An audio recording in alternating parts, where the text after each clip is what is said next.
오늘의 10분 말씀. 오늘도 병실에서 녹음을 하게 되었습니다. 여러분의 양해를 구합니다. 오늘 함께 나눌 말씀은 누가복음 5장 12절부터 26절까지의 본문입니다. 이 본문을 통해 예수님께서 제자들에게 주신 중요한 가르침을 살펴보겠습니다. 누가복음 5장 초반부에서 예수님은 회당을 떠나 야외 호숫가로 이동하십니다. 그 이유는 더 이상 회당이 예수님의 말씀을 듣기 위한 사람들을 감당할 수 없기 때문입니다. 이때부터 예수님은 군중이 아닌 제자들에게 집중하십니다. 누가복음 5장은 제자들이 처음 등장하는 장면으로 특히 베드로와의 만남에 중점을 둡니다. 이 부분은 우리가 어떻게 제자로서 예수님을 따를 것인지를 배우기 위해 매우 중요합니다. 이미 베드로는 예수님을 여러 번 만난 적이 있습니다. 그리고 5장 초반부에서 베드로는 예수님을 만나면서 자기 자신이 죄인임을 고백하며 예수님께 떠나소서라는 고백을 했습니다. 그리고 베드로는 5장서부터 예수님을 온전히 따르기로 결단하는 모습을 확인했었습니다. 그 결단의 순간은 베드로뿐만 아니라 다른 모든 제자들에게도 중요한 변화를 가져옵니다. 오늘 본문을 통해 우리는 제자된 삶의 의미를 깊이 묵상할 수 있습니다. 오늘 본문에서는 정결의 문제와 죄의 문제를 다루고 있습니다. 전 본문에서 이미 베드로는 저는 죄인입니다 라고 고백합니다.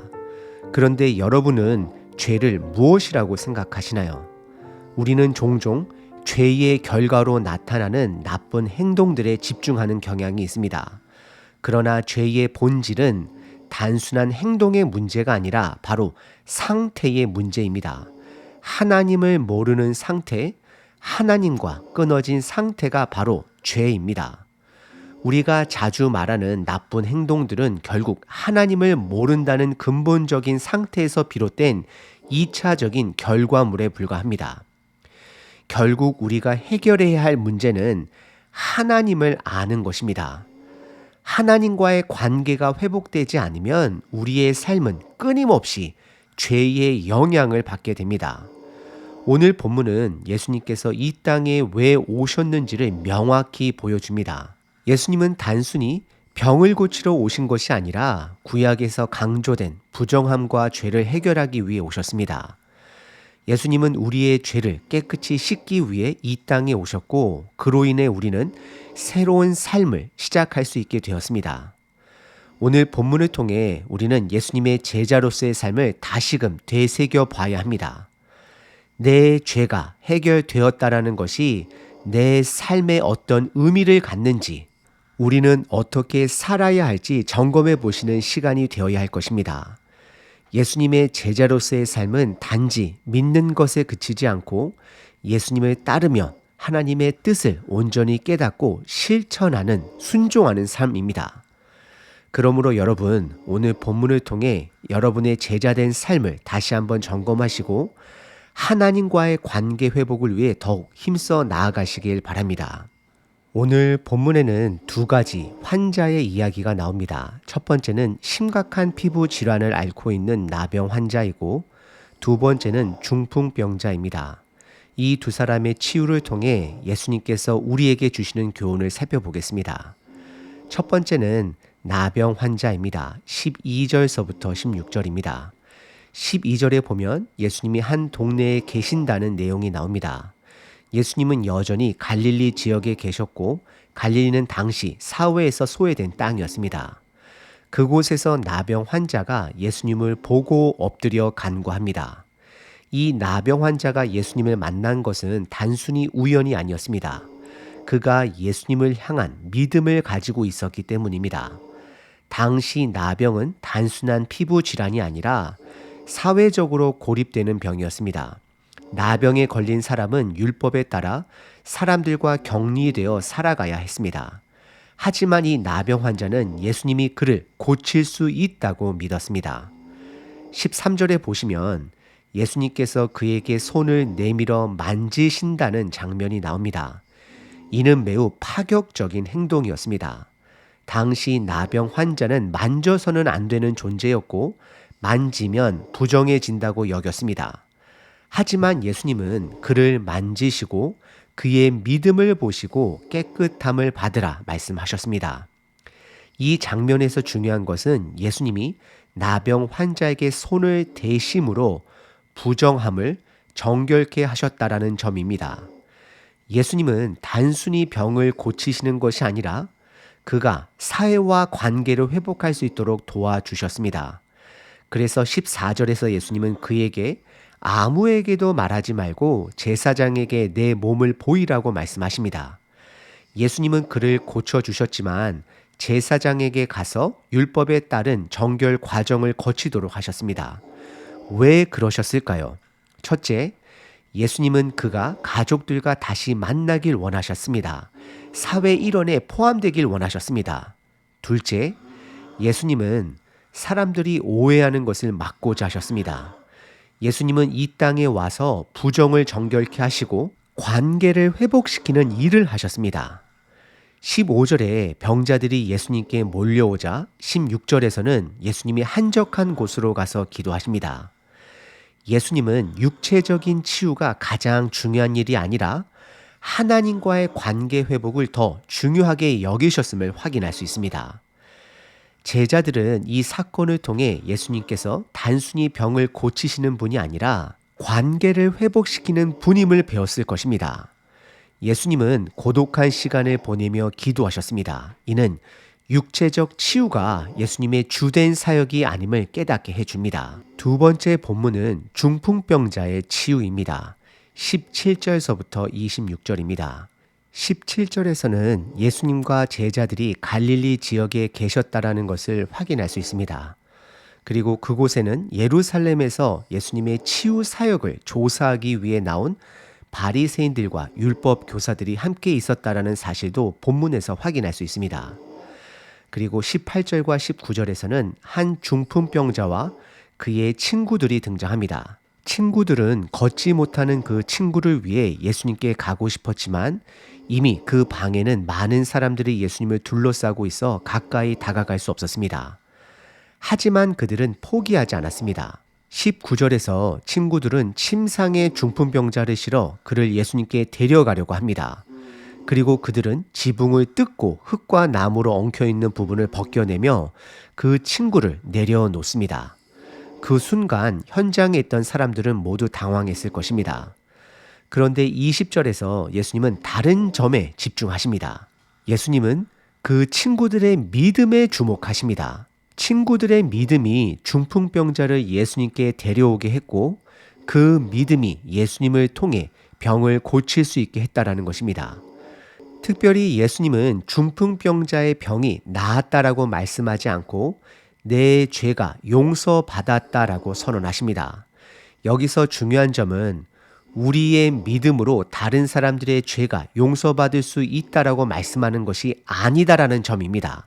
예수님은 지금 제자들에게 죄를 사하는 능력이 자신에게 있음을 가르치고 계십니다. 이는 그 당시 사람들에게 매우 파격적으로 들렸을 것입니다. 예수님은 성전에서 제사장을 통해 죄 용서를 받던 시대와 달리 자신이 바로 온전한 성전이자 제사장임을 선포하고 계십니다. 예수님은 이제 믿음으로 나오는 사람들에게 자신이 제사장으로서 그들의 죄를 사할 수 있음을 말씀하신 것입니다. 그러자 예루살렘에서 파견된 서기관과 바리새인들이 예수님의 말에 의문을 품고 이 사람이 누구길래 오직 하나님 외에 누가 죄를 사할 수 있겠느냐라고 속으로 이야기합니다. 22절에서는 예수님께서 이들의 마음속 생각을 아시고 그들에게 너희 마음에 무슨 생각을 하느냐라고 묻습니다. 이때 바리새인들은 예수님이 마음까지 아신다는 사실에 놀랐을 것입니다. 그리고 23절에서 예수님은 이들에게 두 가지 말 중 어떤 것이 더 쉬운지 묻습니다. 첫째, 내 죄가 용서받았다라는 말과 둘째, 일어나 걸어가라는 말 중 어떤 것이 더 쉬운 말이냐고 묻습니다. 당연히 일어나 걸어가라는 말이 더 어려운 말입니다. 왜냐하면 이 말은 눈에 보이는 기적이기 때문입니다. 죄의 용서는 눈에 보이지 않기 때문에 그 말은 쉽게 할 수 있어도 병자를 일으켜 세우는 것은 정말 어려운 일이 되기 때문입니다. 그래서 24절에서 예수님은 자신이 죄를 사할 권세가 있음을 확실히 알려주기 위해 일어나 내 침상을 가지고 집으로 가라는 말씀을 하십니다. 예수님은 그 말을 통해 병자에게 보여주는 기적을 통해 자신이 죄를 사할 수 있는 권세가 있음을 나타내십니다. 그리고 25절에서는 중풍병자가 일어나 침상을 들고 하나님께 영광을 돌리며 집으로 돌아가는 장면이 나타납니다. 그곳에는 수많은 사람들이 있었고 모두가 그가 일어선 것을 보고 하나님께 영광을 돌리게 됩니다. 결국 이 사건은 예수님이 죄를 용서하는 권세가 있음을 확실히 드러내는 사건입니다. 26절에서는 사람들이 놀라고 두려워하며 하나님께 영광을 돌리게 되었다고 기록되어 있습니다. 예수님은 이 사건을 통해 제자들에게 예수님이 단순히 의사가 아니라 죄를 해결하는 구세주임을 보여주고 있습니다. 오늘 우리가 살펴본 본문은 두 명의 병자 이야기를 중심으로 예수님이 어떤 분이신지를 보여주고 있습니다. 전 본문에서 먼저 베드로는 자신이 죄인임을 고백하고 예수님은 그 죄를 해결하실 수 있는 분 되심을 오늘 본문에서 드러내셨습니다. 예수님은 율법에 의해 부정한 나병 환자를 정결케 하시며 관계를 회복시켜 주셨고 중풍병자 친구들의 믿음을 통해 죄를 사하시는 분이심을 보여주셨습니다. 그렇다면 이 이야기가 우리에게 주는 가르침은 무엇일까요? 첫째, 예수님은 단순히 이 땅에 의사로 오신 분이 아니다라는 것입니다. 우리는 때론 예수님께 우리의 병이나 문제를 해결해 달라고 기도합니다. 물론 예수님은 우리의 기도를 들으시고 응답하시지만 그분은 우리의 개인적인 주치의가 아닙니다. 예수님은 우리의 주인이시고 우리 삶의 중심이 되어야 합니다. 둘째, 예수님은 하나님 아버지와의 관계를 회복하기 위해 이 땅에 오셨습니다. 우리가 죄로 인해 하나님과의 관계가 단절되었을 때 예수님을 통해 그 관계가 회복됩니다. 예수님을 믿는 순간 우리가 의인으로 여겨지고 하나님 아버지와 동행할 수 있는 특권이 주어집니다. 비록 여전히 죄인인 것처럼 느껴질지라도 예수님을 믿으면 우리는 하나님 앞에 나아갈 수 있는 자격을 얻게 됩니다. 마지막으로 예수님은 16절에서 한적한 곳으로 가셔서 기도하셨습니다. 이는 하나님 아버지의 뜻을 다시 한번 붙잡고 그 뜻에 따라 사역을 이어가시기 위함이었습니다. 우리 또한 마찬가지입니다. 우리는 이 땅에서 하나님 아버지께서 우리와 함께 이루고자 하시는 사명에 동참해야 합니다. 오늘 이 말씀을 통해 우리가 알 수 있는 것은 예수님이 우리에게 주시는 진정한 회복은 단순히 육신의 병을 고치는 것이 아니라 우리의 영혼과 하나님 나라의 관계를 회복시켜 주신다라는 것입니다. 그러므로 우리는 예수님을 우리의 구주로 모시고 그분의 뜻을 따르며 살도록 해야 합니다. 우리가 예수님을 따를 때 하나님 아버지와의 관계가 회복되고 그분의 사명에 동참하는 삶을 살게 될 것입니다. 그렇다면 오늘 이 말씀을 어떻게 실천할 수 있을까요? 예수님처럼 기도하는 시간을 정해 보십시오. 예수님이 한적한 곳에서 기도하신 것처럼 우리도 하나님과 깊은 교제하는 시간을 가져야 합니다. 하루에 10분이라도 정해진 시간에 하나님 앞에 나아가 기도해 보시길 바랍니다. 두 번째는 믿음으로 친구와 가족을 예수님께 인도해 보시길 바랍니다.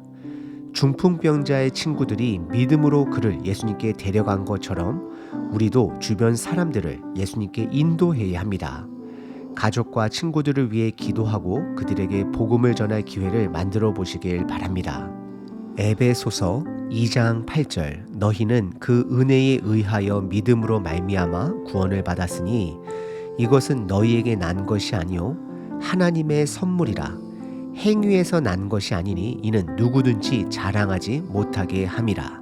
하나님 아버지, 오늘 말씀을 통해 예수님이 단순한 의사가 아니라 우리의 죄를 해결하시고 하나님과의 관계를 회복시키는 분 되심을 깨닫게 하시니 감사합니다. 우리의 연약함을 아시오니 주님을 온전히 신뢰하며 따를 수 있도록 도와주시옵소서. 우리가 예수님을 삶의 주인으로 모시고 믿음으로 나아가게 하시며 기도하며 나의 뜻이 아닌 하나님의 뜻을 구하는 삶을 살게 하소서. 예수님의 이름으로 기도드립니다. 아멘.